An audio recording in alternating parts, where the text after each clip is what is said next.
Vous nous suivez partout dans le monde. Mesdames et messieurs, bonsoir et bienvenue dans cette émission Analyse qui vous permet justement de comprendre l'actualité dans toute sa diversité. Toutes les soirées du lundi au vendredi, on se retrouve à partir de 22h sur la télé du 21e siècle. Au menu de cette soirée, Sidya Touré annonce sa démission au poste de haut représentant du chef de l'État. C'est à travers un tweet sur son compte. On fait le point dans ce numéro. Tournée du président de la République en Haute-Guinée, Alpha Condé a lancé d'importants travaux routiers. Analyse à suivre dans ce numéro. Et puis, en hexagone très attendu, c'est à 20h hier que le président Emmanuel Macron s'est adressé à ses compatriotes. Il a, dans un ton d'apaisement, appelé à l'unité nationale et annonce l'augmentation du SMIC de 100 € à la défiscalisation en plus des heures supplémentaires. Ces titres seront développés dans cette émission. Mais avant, on marque la petite pause.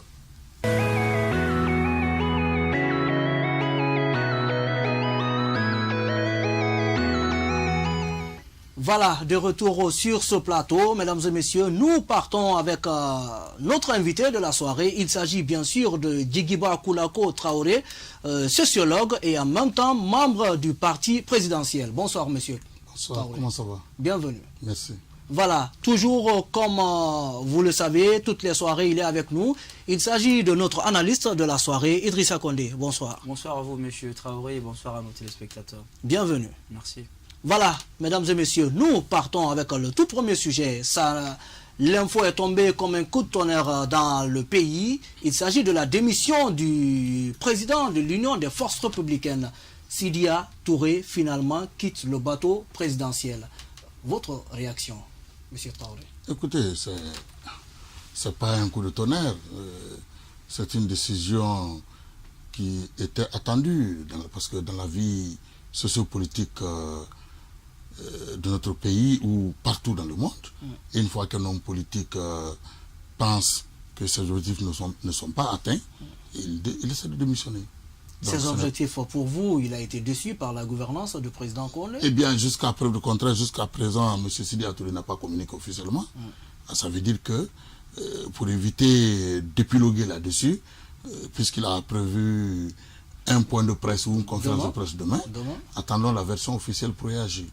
Mais alors, Idrissa Condé, vous, de votre côté, pour vous, est-ce que... Mais c'est extraordinaire que M. Traoré du RPG puisse raconter une telle communication. C'est officiel, M. Traoré. Sidya Touré a démissionné, mon cher Traoré. Non, je n'ai pas dit qu'il n'a pas démissionné. Mais voilà, vous dites que ce n'est pas un événement. Non. Je dis encore une fois, c'est un événement parce qu'il était aux côtés de M. le Président de la République. Mais cela ne veut pas dire qu'on va employer l'expression coup de tonnerre. Mais c'est un coup de tonnerre parce que, ce que vous ne savez pas, c'est que Sidya Touré est arrivé 3e à l'élection présidentielle, après Alpha Condé et Cellou Dalein Diallo. Donc honnêtement, il a toujours été faiseur de roi. Voilà, il a toujours été faiseur de roi, et dans le champ politique, on a vu ce rapprochement entre le RPG et l'UFR au lendemain de la présidentielle de 2015. Ce qu'on n'a d'ailleurs pas compris parce que le chef de l'État avait reçu Sidya Touré contre toute attente alors que les résultats de l'élection présidentielle avaient été grandement contestés. Donc globalement, cette démission pour moi, c'est une nouvelle très importante. Ça veut dire que le président de la République... Elle pèse dans la balance. Elle pèse dans la balance, elle pèse beaucoup dans la balance. À un an de la tenue de l'élection présidentielle, je pense que le président de la République est isolé et qu'il n'y a plus un grand poids politique avec lui. Vous parlez d'isolement du président de la République. Pour vous, de votre côté, est-ce que le président aujourd'hui, avec cette démission, est isolé? Non, écoutez, nous parlons d'isolement. Non, nous parlons d'isolement. Non, écoutez, quel faiseur de roi? Est-ce que M. Sidya Touré nous a permis? Vous avez toujours coupé. Non, attendez, est-ce que aux dernières élections présidentielles de 2015, est-ce que Sidya Touré nous a donné ses voix pour qu'on fasse le coup KO? Mais non. Aux élections communales. Non, écoutez, aux élections communales, oui. c'est des élections de proximité qui sont différentes des élections présidentielles et législatives. Il faut que l'on fasse, n'est-ce pas, la part des choses. Est-ce que le divorce... Deuxièmement, allez-y. Deuxièmement, M. Sidya Touré était venu, il a accepté la main tendue de monsieur le Président de la République, le professeur Alpha Condé, parce que ce dernier pense que tous les Guinéens, qui qu'ils soient, de quelque bord que ce soit, s'ils peuvent apporter quelque chose de positif, de bon pour le pays, il est prêt à les faire venir à ses côtés pour que l'on puisse bâtir une Guinée développée comme il le souhaite. Alors, monsieur Sidya Touré, nous sommes à l'orée, n'est-ce pas, de 2020. Il y a une question de positionnement politique. Alors, s'il accepte de démissionner, pour le moment, puisque le parti ne connaît pas les motivations officielles de la démission, je pense que demain, à travers sa conférence de presse, on saura effectivement les raisons réelles qui l'ont poussé à démissionner. En ce moment, on sera dans la liberté. Oui, mais vous n'êtes pas sans savoir qu'il y a quelque temps, surtout avec la période d'alliance avec les différents partis pour briguer, disons, l'exécutif des communes, des différentes communes à Conakry, à l'intérieur du pays, peut-être la pomme de discorde serait partie de la commune de Matam où l'UFR quand même a réclamé sa victoire pendant que le RPG aussi réclamait la victoire dans cette commune. Pour vous aujourd'hui, est-ce que cela n'est pas une menace aussi pour le RPG? Surtout que jusqu'à présent on n'a pas vu l'exécutif communal justement de Matoto qui n'a pas été installé. Il n'y a pas de menace, encore une fois, et d'ailleurs l'UFDG n'a jamais été un parti membre de la mouvance présidentielle. L'UFR, on parle pardon, l'UFR plutôt. Si vous partez à l'Assemblée nationale, vous allez voir le groupe parlementaire libéraux-démocrates. Ça, c'est le groupe de l'UFR. Le groupe parlementaire RPG Arc-en-Ciel et celui des républicains, de l'Alliance républicaine. Donc, ça veut dire que ces deux partis politiques n'ont pas accepté de faire la fusion. M. Sidya Touré était aux côtés de M. le Président de la République pour servir la nation guinéenne. Si en ce moment, il a décidé de quitter ce bateau-là, eh bien, nous ne pouvons que lui souhaiter bon vent. Pour vous, c'est un coup d'épée dans l'océan. Hein? Pour vous, c'est un coup d'épée dans l'océan. Écoutez, est-ce qu'il y a un grand parti plus que le RPG dans ce pays-là? Il n'y en a pas. Pour vous, c'est un coup d'épée dans l'océan. Pour vous, ça ne veut rien dire. Ça ne nous fait ni chaud ni froid. Monsieur Traoré. Oui, ça ne nous fait ni chaud ni froid. Sidya Touré quitte aujourd'hui.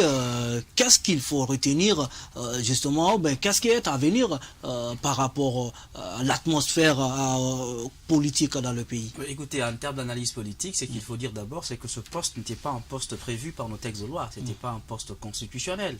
Nulle part dans notre constitution, ce poste était prévu.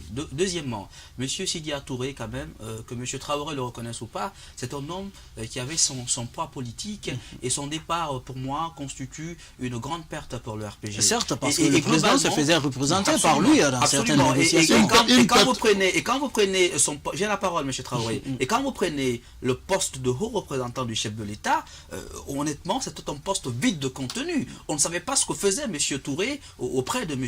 le Président de la République. Globalement, il n'était pas... Sauf que depuis 2015, Sidya était quand même à ce poste. Mais justement, donc quand vous dites que ce poste était vide de contenu, parce que les missions du chef de file de l'opposition et du haut représentant du chef de l'État, il n'y a pas une lettre de mission avec des attributions claires sur la mission à faire, et globalement... représenter le président. Mais je vous dis, c'est un arrangement politique. Un arrangement politique dont le contenu est foncièrement vide. Troisièmement, M. Traoré, et qui est très important, c'est que globalement aujourd'hui, quand vous prenez Sidya Touré, on va aux élections présidentielles en 2020, il y a toute une situation exécrable pour l'UFR. Parce qu'aujourd'hui, l'UFR a perdu sa crédibilité. Depuis que Sidya Touré a accepté d'aller avec le président de la République, on ne comprend plus le positionnement politique de l'UFR. C'est vous qui le dites.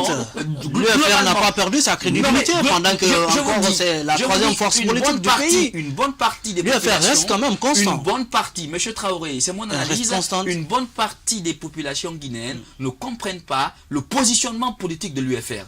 On ne comprend pas si l'UFR est de l'opposition républicaine... Chose que le parti a toujours réclamé. Ou de la mouvance présidentielle. Donc, en termes d'alignement politique, il y avait une ambiguïté totale par rapport à cette situation. Ce que cela va donner dans le champ politique pour l'UFR, c'est qu'aujourd'hui, Sidya Touré va peut-être essayer de reconquérir son électorat. Parce que vous voyez les élections communales. À Bokeh, il n'a pas gagné. À Bofa, il n'a pas gagné. À Matam, j'apprends que c'est l'UFR qui gagne, tant mieux. Mais globalement, quand vous prenez l'élection communale en termes de représentativité, il y a une baisse drastique du nombre de représentants de l'UFR dans nos communes. Et cela est un échec lamentable de l'UFR. Voilà.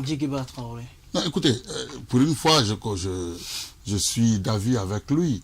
Vous savez, dans le cadre du positionnement politique... Vous êtes venu grignoter dans le champ de l'UFR? Non, écoutez, c'est la réelle politique, mon cher ami. Vous êtes venu grignoter dans le champ? Écoutez, vous savez, d'abord, quand vous prenez les élections communautaires, les élections communales et communautaires, ce ne sont pas les leaders des partis du BPN ou du comité central qui sont élus. Hein. Ce sont les gens qui sont issus des communautés et qui peuvent valablement représenter les communautés et qui peuvent les permettre, n'est-ce pas, de s'auto-développer, qui sont élus. C'est parce qu'il faut que cela soit clair. Donc, même si moi je suis aimé par monsieur le président de la République, le professeur Alpha Condé, si je ne suis pas aimé par les populations de ma commune qui est Bakura, il va s'en dire que les gens vont voter contre moi. Alors, qu'est-ce que vous répondez c'est pourquoi on dit que ce sont des élections de proximité. Donc peut-être que l'UFR n'a pas su bien choisir ses futurs conseillers, et raison pour laquelle ce parti est aujourd'hui dans sauf que l'UFR n'est pas le seul parti à sortir, en tout cas avec des problèmes de ces élections, parce que vous-même, le RPG Arc-en-Ciel, finalement, à Conakry, sur les 5 communes, 3 sont déjà données, le RPG n'a pas de communes. Oui, non, écoutez, vous savez, la vie politique, le champ politique ne s'arrête pas à Conakry. L'échiquier politique en Guinée, c'est... Mais c'est une première quand même que le parti au pouvoir perd la commune de Kaloum. Oui, c'est une première, mais ça veut dire aussi que la démocratie, avec le professeur Alpha Condé, on peut se taper la poitrine pour dire que on est le parti le plus démocrate. Hein? Sinon, c'est difficile. On aurait fait le forcing, advienne que pourra, pour qu'on ait toutes les communes de la Guinée, de la ville de Conakry. Mais si on a accepté en démocrate d'accepter que nos adversaires aient quelques communes, je pense que le peuple doit quand même, ou nos adversaires de la gauche doivent quand même nous applaudir. Voilà, mesdames et messieurs, nous allons continuer ce débat très prochainement, parce qu'un point de presse est prévu demain à la maison commune des journalistes à cet effet sur la démission du président de l'UFR. Nous passons à l'autre sujet. Le président Alpha Condé était en tournée ce week-end à l'intérieur du pays, précisément en Haute-Guinée, où il est parti rencontrer les populations, où il s'est prononcé sur les problèmes liés à cette communauté dans cette région de la Guinée, et surtout lancer aussi des travaux de grande envergure liés aux infrastructures routières. Aujourd'hui, est-ce que la tournée du président n'était pas plus pour remobiliser les rangs que de lancer des travaux? Écoutez, vous savez... La loi donne la liberté aux uns et aux autres d'interpréter comme ils veulent l'acte posé par le président de la République. Et sa mission à l'intérieur du pays où sa tournée en Haute-Guinée avait 2 objectifs fondamentalement. Premier objectif, c'était de faire une mission d'évaluation. Parce qu'il a investi beaucoup d'argent, il a envoyé beaucoup de projets sur le terrain. Donc il fallait aller tâter la réalité. Beaucoup de projets. Vous voulez parler de quels projets? Il y a les projets en appui au groupement, c'est-à-dire au GIE, au groupement d'intérêt économique. Il y a des travaux de reprofilage des routes et beaucoup de choses. Construction de routes ou reprofilage de routes? Construction et reprofilage de routes. Premier objectif. Deuxième objectif, il s'agissait de faire le diagnostic. Donc, de savoir effectivement... Après les différents projets lancés, quels sont les besoins réels des populations? Alors, c'est pourquoi 8 ans n'a pas suffi pour faire le diagnostic? Non, il avait fait le diagnostic, c'est pourquoi il a fait venir encore du diagnostic, monsieur Traoré? Vous savez que l'homme est insatiable. Les communautés, les difficultés, au fur et à mesure dans les sociétés, on ne peut pas trouver de façon pérenne la solution aux difficultés. Parce que voilà, l'homme est la insatiable. solution pérenne aux difficultés, tels sont les propos de M. Djigiba Koulako Traoré dans cette émission. Nous marquons juste la première pause. Juste après, on se retrouve pour continuer cette émission.